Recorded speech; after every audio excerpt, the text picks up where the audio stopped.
Your sales approach is too soft, Kyle said, the way you flick lint from a sleeve. He didn't look up. Monday. Not even opening time.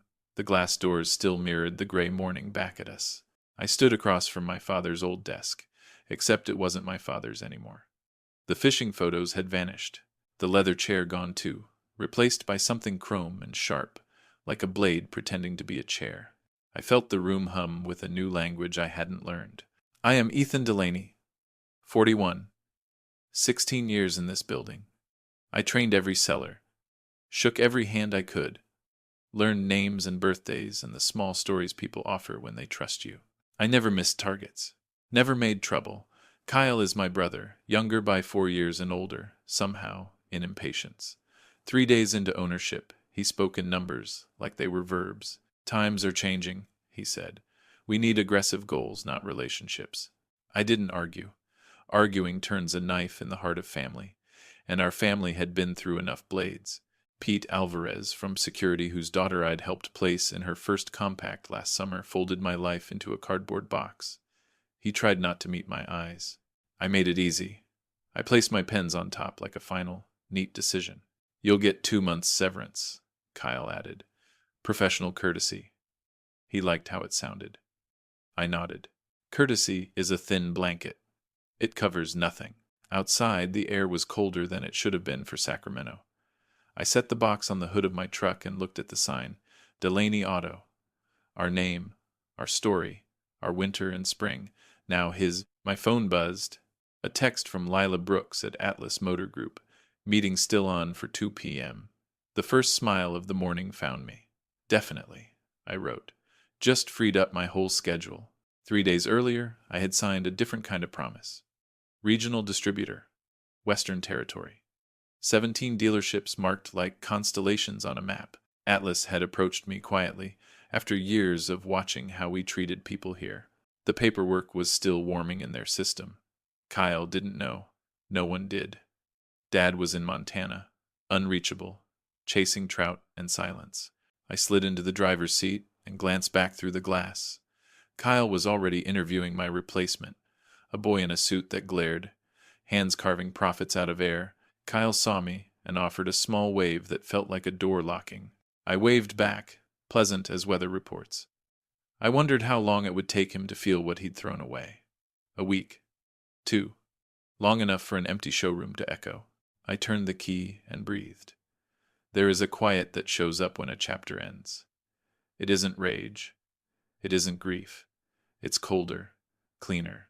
It says, you know what to do.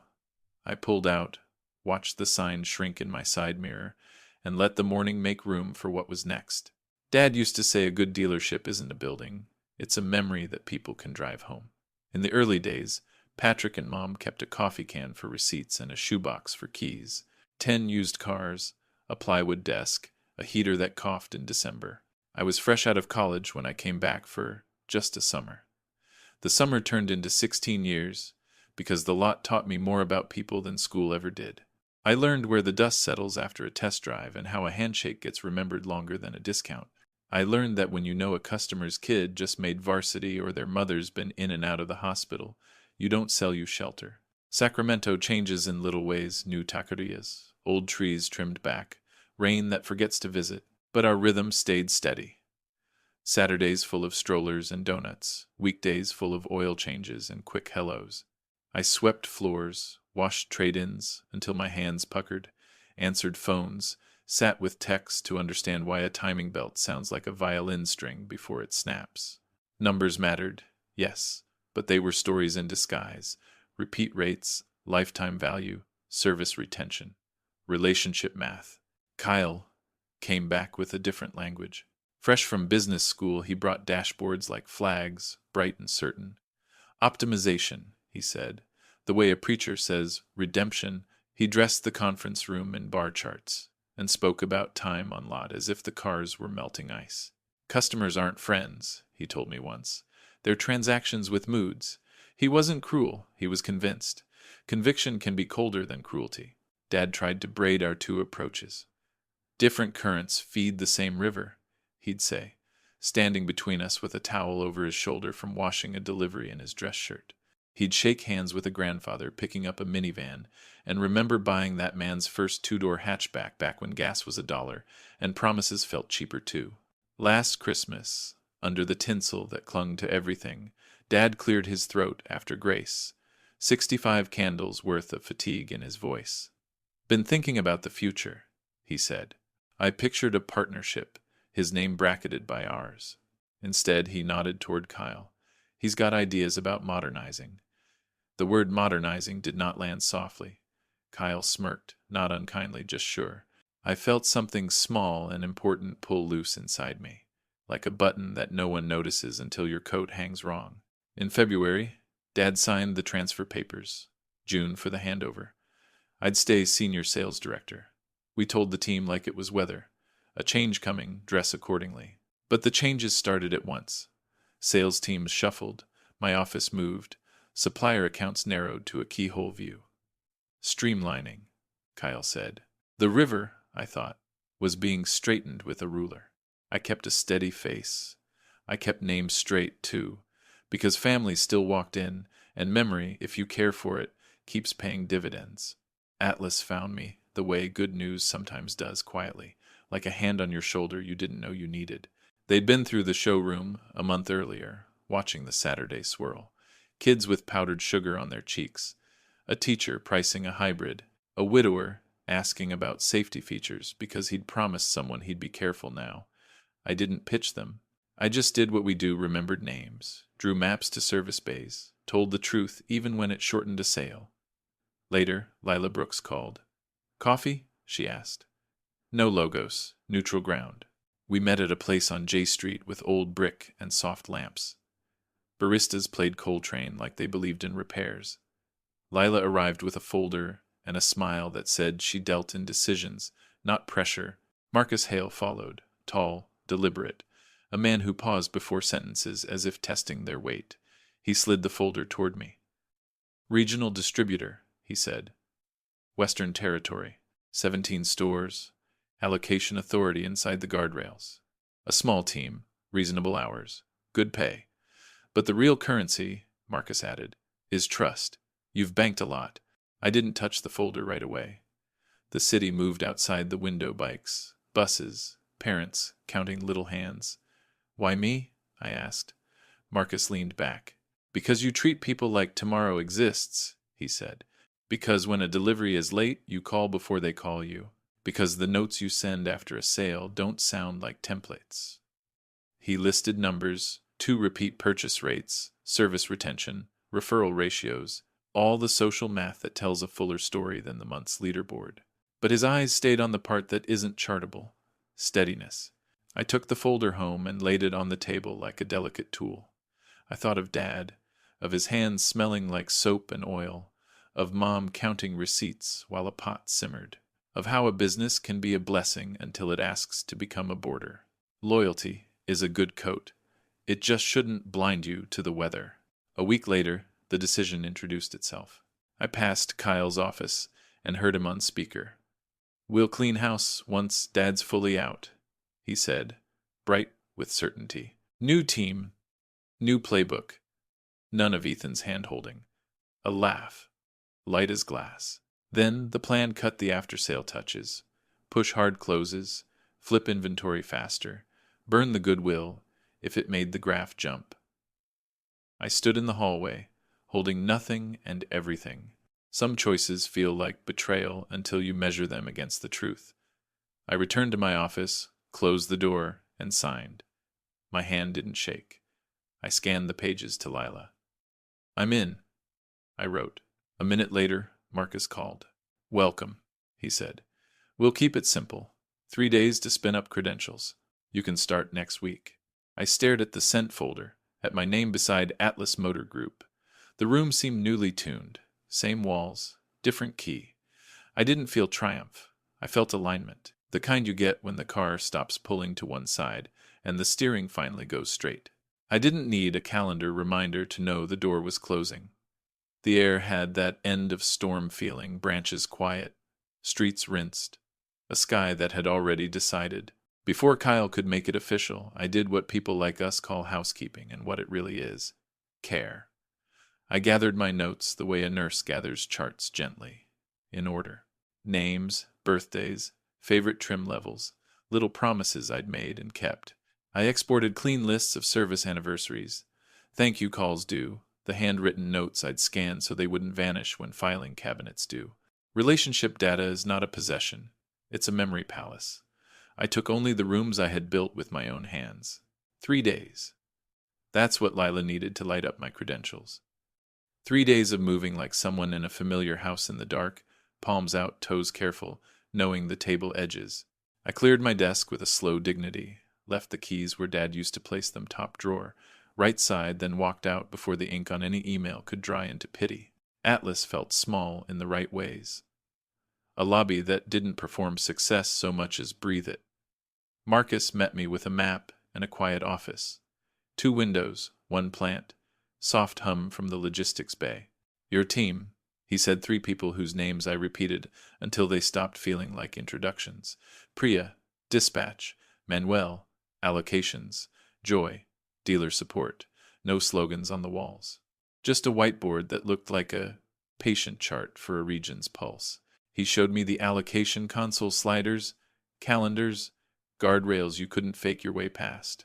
We talked about fairness, the way some people talk about margins, clear criteria, documented exceptions. Phone calls made before someone had to ask. It'll take a few days to feel natural, Marcus said. No rush. But there was a new stillness inside me, that cold clarity that had moved in on Monday and refused to leave. I'm a quick learner, I said, and it wasn't bravado. It was muscle memory, just for a different steering wheel. On the wall map, Delaney Auto was the largest pin. Not a crown, a responsibility. 17 dots in all, strung like a constellation across the valley and up into the foothills. I traced routes with my eyes the way Dad once traced calloused fingers along a fender's curve to feel for flaws you can't see in bad light. Distribution is a kind of weather-making, I realized. You're deciding who gets sun on which day. If you make storms on purpose, you deserve the flood. That night, I stayed late and learned the rhythms, the cutoffs, the carrier quirks, the dealership personalities you can read in how they write an email subject line. I drafted notes to each GM in the territory. I'm Ethan. I'm here to keep things predictable. I pressed send. Restraint isn't softness. It's strength held in reserve. I chose it carefully, like a torque setting. Not to punish. To protect the shape of what we could still be. At least, that's what I told myself then. The first call came on a Thursday, the sort of hot Sacramento afternoon that makes the asphalt look like it's remembering fire. My cell showed the main line from the dealership, then blinked to voicemail. A minute later, a direct number, Rosa Nguyen. I answered because Rosa is the kind of steady you don't ignore. Ethan? She whispered, like the phone itself could tattletale. We can't get anything confirmed. The system keeps flagging our orders for review. I let the window light rest on my desk, the map on the wall, the pin that once felt like home. That sounds like a supplier issue, Rosa. That's why I'm calling, she said. Kyle's tried Atlas, but they keep redirecting. You always handled them before. The floor is... It looks like a mouth with teeth missing. Good people deserve kindness, even when policy asks for distance. I don't work there anymore, I said softly. Follow the channels. It will sort out. Silence held. Then she sighed. Okay. We said goodbye the way old colleagues do, carefully, without making promises we can't keep. 2 hours later, Kyle's number lit the screen. I let it roll to voicemail because I already knew the song. Demands shaped like questions. Blame shaped like certainty. He didn't disappoint. He wanted 16 vehicles by Tuesday. He wanted them yesterday. He wanted me to fix what I'd broken. I slept on it. Morning makes better decisions than adrenaline. On Friday I called. Delaney Auto, he answered, thin patience on display. It's Ethan. About time. We need 16 units, a mixed slate. The system is blocking everything. Have you spoken with your Atlas representative? They keep bouncing me. Something about a new distributor approval process. I don't have time for corporate mazes. Just tell me what you did to our account. I didn't do anything to your account, Kyle. Then why did everything jam right after you left? There are doors you only open once. I let the quiet work for me, the way Dad used to let a pause sell a truth. Maybe, I said, you should ask who your regional distributor is. That's what I've been trying to do. No one will say. It's me. Nothing. For a long 5 heartbeats, it was just the line and his breathing and the tiny click of his pen against something glass. That's not possible. It's business. Atlas approached me last month. They value relationships. So what now? You're holding us hostage? That's illegal. It's procedure. New ownership gets flagged for review. I'll need to assess your status like I do with everyone else in the territory. No special lanes. How long is your assessment? Here. For most new owners, I said, eyes on the calendar where the days were suddenly animals to be handled. 2 weeks. Maybe 3. 3 weeks? His voice thinned. We'll be staring at an empty lot. That's the process. He lowered his voice, tried a new angle. We're family, Ethan. Dad built this for both of us. I remember, I said. I also remember being walked out with a box. You son of Ick. He stopped, recalibrated. Review the order. Today. I'll review your application personally. I kept my tone even. Like I said, same criteria as everyone else. I ended the call with my palms flat on the desk, as if I was steadying a patient who wanted to climb off the table. I didn't feel vindicated. I felt the weight of a scale, balanced for once, and the ache that comes with keeping it that way. Dad's number appeared while the morning was still clean, the kind of blue that makes you think anything can be repaired if you start soon enough. I let it ring once, twice, because I needed a breath to put my voice into the right gear. Then I answered. Hey, Dad, what the hell is going on? Patrick asked, not angry so much as winded. Kyle says you're blocking inventory. I looked at the map on my wall, traced the line from Montana to Sacramento with a fingertip. I'm not blocking anything. I'm working at Atlas now. Western Regional Distributor. Kyle fired me last week, said I was too soft. Silence is its own kind of weather. On his end, I heard a porch door ease shut, maybe the clink of a coffee mug against wood. He told me you quit, Dad said finally. Said you had a better offer and just walked. I have the termination letter, I said. 2 months severance. Professional courtesy. The phrase felt cheap out loud, like a shirt that shrinks the first time you wash it. Dad exhaled, a sound like a tire losing air. Ethan, he said my name the way you say a prayer someone taught you when you were small. This business was supposed to be the bridge, not the battlefield. I know. I looked at my hands. They didn't shake, but they remembered. Saturdays on the lot. Keys pressed into palms. Mom's ledger with the coffee stain in the corner. I'm not punishing him. The order's flagged for new ownership. Standard review. Same process I'll use for every store. But you'll delay it, he said, not accusing, not asking, just laying it on the table like a cracked part. You'll use time as a lever. I didn't answer. Sometimes integrity is just refusing to argue with the obvious. I'm flying home, he said. I can't fix Fish and Sons at the same time. Don't move on anything until we talk. Dad, please. A softer word, heavier. The line clicked quiet.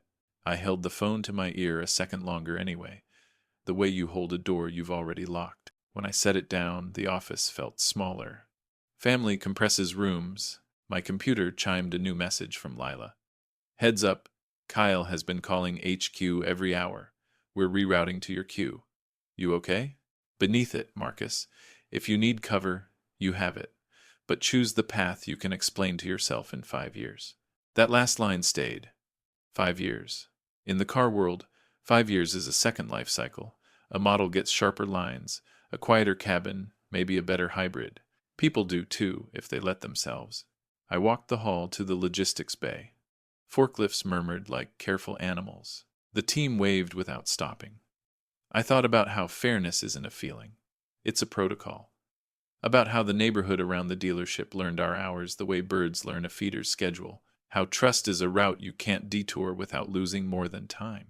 I went back to my desk and did nothing for a full minute on purpose, to prove to myself I still could.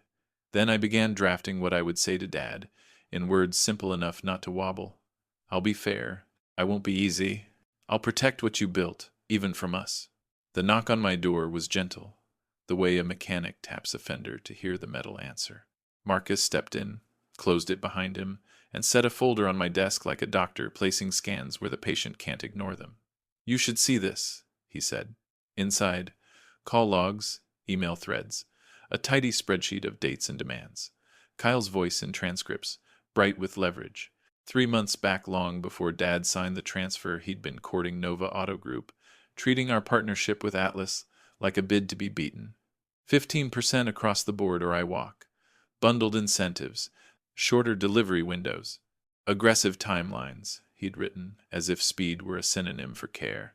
There were side notes, 2 valuation requests from 3 large auto groups, the kind of names that buy legacies and repaint the signs. He was setting the table, Marcus said. Not cruel, not triumphant. Cut warranty exposure, cut service commitments, flood the floor with lower-cost models, pump the numbers for 6 quarters, then flip. I stared at the columns. I've always believed data is a mirror, not a verdict. But some mirrors don't flatter, they strip. Dad would have fought this, I said. It sounded small in the room. We knew, Marcus replied. That's why we came to you. We don't cling to names on buildings. We cling to the way those buildings treat people. In the dealership world, there's a social math no dashboard fully captures. Our community doesn't write reviews about balance sheets. They talk at backyard barbecues, at Little League, in church parking lots. They remember who called back when the check engine light blinked at 9 p.m., who honored a promise after a policy changed. Word of mouth is a quiet river. It carves canyons while the flash floods pose for photos. I felt the first heat of anger then, quick and clean. Not because Kyle wanted profit. I like profit. We need it to fix lifts, keep techs trained, cover the donuts on Saturdays. It was the swap he was willing to make. Trust for speed, durability for optics. There's a philosophy baked into every invoice. His read, transactions first. Mine, relationships first. Because they're the only things that survive a down quarter. Marcus watched me the way you watch a driver choose between exits. For what it's worth, we'll back your call, he said. However you handled Delaney Auto's file. After he left, I let the room be quiet. The map on the wall looked different. 17 pins, each a promise to protect a small economy of families and paychecks and school fundraisers. If I bent the rules for us, even once, I'd bend them for the next story that sounded like mine.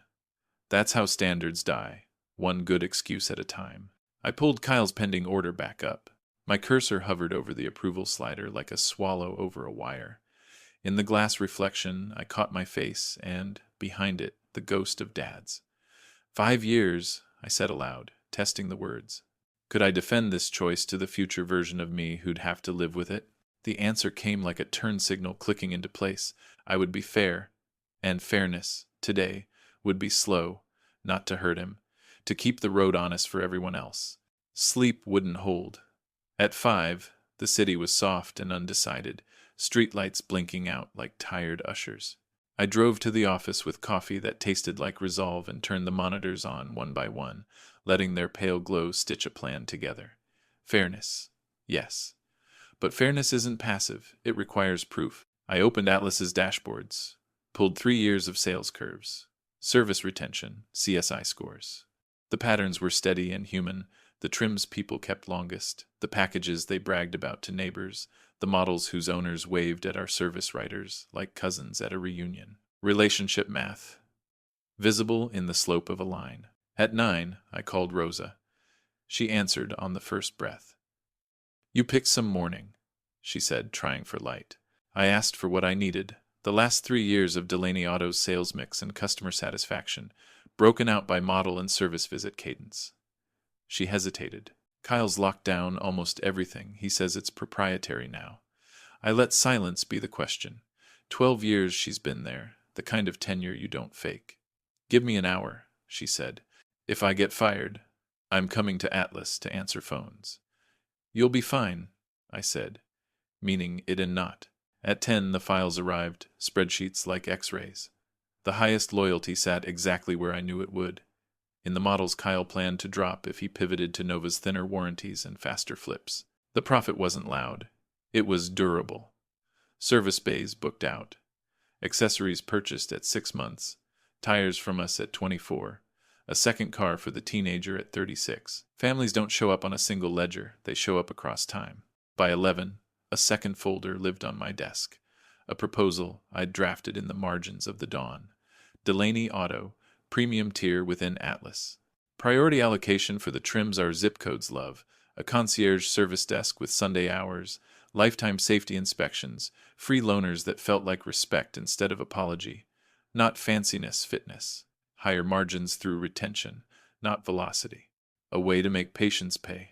I texted Dad to meet me at Hector's at noon. Neutral ground. He was already there when I walked in, older by a day than he'd been yesterday. We didn't touch the coffee. I slid the termination letter across first. He read it once, then again, jaw tight, the way he gets when a bolt shears in his hand. He told me you left, he said, no weather in his voice, just fact.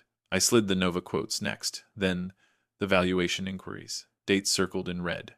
He blinked as if the room had shifted. He was setting up to sell, he murmured. I nodded. I laid out the proposal last. He read slowly, tracing with a finger the parts that sounded like us.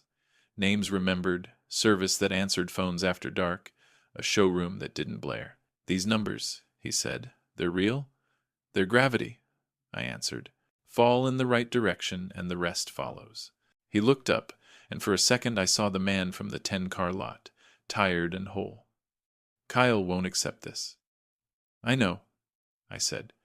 That's not who it's for. I closed the folder.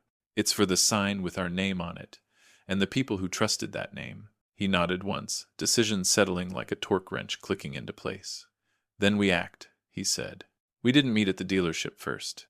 Patrick called Evelyn Park, the attorney who has read our leases the way a careful reader turns poems twice, then again in better light.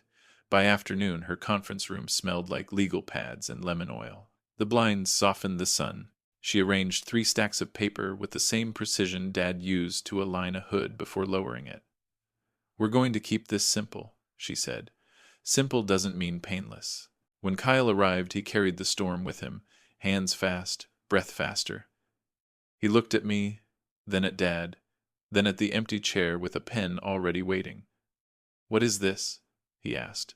A choice, Dad said. Not hard, not soft, just level. Evelyn slid the first stack forward. Option 1, she said. You continue as owner of Delaney Auto under a revised property lease. Operational covenants include maintaining Atlas Motor Group as exclusive supplier, minimum service standards, and a community warranty program. Sunday coverage, loaners, the works. Her finger rested on a clause like a bookmark. Breach, and the lease terminates. Kyle didn't touch it. You can't dictate operations through a lease. You can when the land is mine, Dad said. And when the land is our name, Evelyn moved the second stack. Option 2. You sell your ownership interest back to Patrick and Ethan at fair market value, adjusted for recent losses tied to inventory disruption. Immediate release from ongoing liabilities, non-disparagement both ways, and a clean ledger to start wherever you choose next. Kyle laughed, a sound with edges. You call this fair? Evelyn didn't blink. Fair is a scale, Mr. Delaney, not a feeling. She placed the third stack down, neat as a gavel. Option 3. Maintain ownership. Relocate the business. Lease terminates in 30 days. Signage rights revert. The Delaney name remains with the property. He stared at the papers, then at the blinds, as if the light might offer a fourth option. This is extortion, he said, directing it at me. It's the road you chose, I answered softly. You turned our supplier into a weapon long before I could have. You lined up a sale before Dad signed a pen. I'm giving you exits that don't crater everything we built. Patrick sat very still. You fired your brother, he said to Kyle, then lied to me about it. You would have traded our warranty and our word for 6 hot quarters. I failed you, son, if you think that's leadership. Something moved in Kyle's face, then resentment flaring, yes, but behind it a flicker of tired. We're all made from the same metal. It's the heat that changes us. Evelyn uncapped the pen, set it between us. The room hushed to the sound of HVAC and the small click of my watch. How much? He asked at last, without looking up. I slid the valuation summary across, my thumb covering the adjustment line until the last second. Transparency hurts, but it heals right. He scanned the page, jaw working, then nodded once, a sharp, contained motion. He signed where tabs waited like little flags. No speech, no scene, just ink drying one chapter cooling while another warmed. He stood, gathered nothing because there was nothing in this room that belonged to him, and left without slamming the door. The quiet he left behind wasn't victory. It was clearance. Room to breathe, room to rebuild. Dad exhaled, long and low. "All right," he said. "Let's get to work." That sighed now. 6 months is enough time for a showroom to remember its pulse. Morning light nets the polished floor. Coffee is stronger than the music. The bell over the door rings like a small promise, again and again, until it stops sounding like a risk and starts sounding like what it is life. We change the sign to Delaney and Son because Dad said the ampersand matters. It means no one carries the name alone. The floor is full again. Not just metal and paint, but the kind of traffic that lingers: neighbors, cousins of neighbors, the high school coach who pretends not to care whether there's a discount and grins when there is. Services booked 3 weeks out. We know the babies' names written on car seats and the dogs' names that fog the windows. Our concierge desk has Sunday hours, and people treat that like a kindness instead of a surrender. When a warranty question wanders past policy, we call it by its right name, an opportunity to add a chapter to a family's memory of us. It turns out you can be premium without being precious if you price dignity into the work. Marcus walks the floor with his hands in his pockets, and an expression like a craftsman visiting another shop to admire the joints. "Numbers look good," he says, quiet as always. "Better than good." I tell him the truth. The math follows the manners. Relationship equity has a way of compounding when the market is noisy. He smiles and taps the new owner delivery wall where we pin photos of keys changing hands. "This is your ledger," he says. He's right. The photos weigh more than the spreadsheets some days, and I let them. Dad doesn't clock in, not really. He arrives when the sun is gentle and leaves when it's loud. He shakes hands with people who knew him when his hair had more black than wisdom. He tells stories we've all heard about the 10-car lot, but they land new every time because they aren't about cars, they're about the reasons people buy them. He is lighter now. Maybe we both are. Sometimes he sits in my office and does nothing but watch the lot. There's a lesson in that I'm still learning. "We haven't heard from Kyle," a rumor says Phoenix. A larger group, a title that sounds like altitude. I don't check. Some distances must be kept to preserve what's left. I didn't destroy him. I could have. I chose the slower strength, the one that doesn't leave scorch marks you have to explain to children later. At closing, Dad lingers under the new sign. "I used to think your way was soft," he says, as if talking to the ampersand itself. Turns out softness is just strength you can sit with. We lock up. The street holds a little heat. I stand in the lot alone, listening to the quiet shape around the building. Not revenge, not even triumph, just alignment. The kind that lets you drive straight, hands light on the wheel, knowing the road ahead belongs to those who remember who it's for.